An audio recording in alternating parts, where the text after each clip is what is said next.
नमस्कार, फिर पैसा बोलता है, मैं आपका स्वागत है, मैं आनंद श्रीनिवासन। आज हमारे लिए अच्छी दिन है, बहुत खुशखबरियाँ आ रही हैं। मार्केट फ्लैट है, सेंसेक्स -1 +1 ऊपर-नीचे जा रही है। निफ्टी बहुत फ्लैट है, जब मैं देख रहा तो 15-16 पॉइंट ऊपर था, नीचे ऊपर जा रही है, फ्लैट। लेकिन अच्छी खबर किधर आई? अच्छी खबर सोना में आई। मैं कल ही आपको बता रहा था कि सोना ऊपर जाएगा। भारत में कोई रिफ्लेक्शन नहीं आ रही है, लेकिन जब कल शाम तक 12,500 को पार कर चुकी थी। आज सुबह जब मैंने मदुरै से वापस आया तो देखा 11,770 के ऊपर जा रहा है, 12,770। ये है 22 कैरेट गोल्ड। अगर आपने 3% की मैडम टैक्स लगाई तो इसका दाम 13,150 रुपया हो गया। तो आपके लिए बहुत अच्छी खबर है कि 13,000 के ऊपर सोना पहुंच गया है। दूसरी बात यह है कि 13,900 के ऊपर 24 कैरेट गोल्ड ट्रेड हो रहा है। अगर 3% की मैडम टैक्स लगाएंगे तो ये 14,000 पार। लगता है मुझे अब ये खुशखबरी एक हफ्ते के लिए कंटिन्यू होगी और न्यू ईयर को वेलकम करने के समय 24 कैरेट गोल्ड 15,000 तक पहुंच जाएगी। अगर हमने सोचा ये अच्छा खबर है तो मोटा भाई का टीवी चैनल टीवी 18 ने एक जूइश इन्वेस्टर स्ट्रेटजिस्ट को बुलाया। उन्होंने एक इंटरव्यू दिया।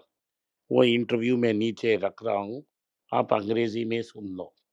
लेकिन उन्होंने क्या कहा, इस मुख्य तत्वों को मैं आपको एक्सप्लेन करूंगा। उन्होंने कहा है कि 2029 तक गोल्ड एक औंस 10,000 पार कर देगी। आज 4,385 रुपया के पास थी, आज 4,400 के आसपास ट्रेड हो रही है। इधर से दुगना होके उधर से 125% इंक्रीज होगी गोल्ड। इसका मतलब कि 32,000 तक पहुंच जाएगा 24 कैरेट गोल्ड। मुझे पता नहीं क्या ये 32,000 तक जाएगी, नहीं जाएगी। लेकिन मुझे लगता है कि अमेरिका, जापान से आ रहे संकेत से तो 2029 के पहले 20,000 22 कैरेट तो पार ही निकल जाएगा। उसके बाद भगवान भरोसे। तो ये 20,000 तक ज़रूर जाएगा। नया साल तक 15,000 तक जा सकता है। इसका मेन रीज़न ये है कि अमेरिका में डेफ़िसिट बढ़ रही है, इंटरेस्ट रेट काट रहे हैं। जापान में इंटरेस्ट बढ़ने के बावजूद फ़िस्कल रेकलेसनेस है। इन सबको देखते हुए हमें लगता है गोल्ड की गोल्डन रन और 1 साल के लिए कंटिन्यू होगा। लेकिन एक्सपर्ट का मानना है कि 3 साल के लिए कंटिन्यू होगा। उन्होंने इसे रोअरिंग 20s के साथ कंपेयर किया है। दूसरी बात उन्होंने कहा है कि अगले साल 13% एस&पी 500 ऊपर जाएगी, लेकिन 2029 तक एस&पी 500 भी 10,000 तक पहुंच जाएगी। इस अगले साल को भारत के लिए कंसोलिडेशन ईयर बताया है। अगर ट्रंप और प्राइम मिनिस्टर मोदी एक एग्रीमेंट पे हस्ताक्षर करेंगे, ट्रेड डील, तब भारत में कुछ बाउंस हो सकता है, उन्होंने कहा है। जो मार्केट में रैली हो रही है, इसमें लार्ज कैप की कंपनीज, पहले 30 कंपनियों में 75,000 करोड़ की मार्केट कैप की इजाफा हुई है। लेकिन जो ब्रॉडर इंडेक्स हैं वो बहुत वीक चल रहे हैं। मार्केट अभी भी प्रेशर में है। तो ये रहा ये दोनों की न्यूज़। दूसरी बात ये है कि मित्सुबिशी फाइनेंस कॉर्पोरेशन ग्रुप ने श्रीराम ट्रांसपोर्ट में 20% का पैसा इन्फ्यूज कर ली है। उनका ये कहना है कि इधर से वो ऊपर लेके नहीं जाएंगे। 3 करोड़ प्रमोटर्स होंगे, एमयूएफसी 20%, श्रीराम ट्रांसपोर्ट की एम्प्लॉय ट्रस्ट 20% और एक साउथ अफ्रीकन कंपनी भी 20%। एचसीएल ने एक जैस्पर सॉफ्ट नाम का एक कंपनी को खरीद दी है। इससे उनके एनालिटिक्स डिपार्टमेंट में अच्छा बिज़नेस आ सकती है। सिप्ला ने इनहेल्ड डायबिटीज़ ड्रग को लॉन्च किया है। इससे क्या हो रहा है कि आपको इंसुलिन नीडल से लेना नहीं चाहिए। आप इसे बेसिकली ब्रीथ इन कर सकते हैं। तो सिप्ला एक्सपेक्ट करती है कि ये बहुत अच्छा करेगा। दूसरी बात ये है कि वीगोवी की ओरल पिल अमेरिका में उनका अप्रूवल मिल गया है। अमेरिका में भी बिना ड्रग्स, बिना इंजेक्टेबल्स लोग वीगोवी खा सकते हैं।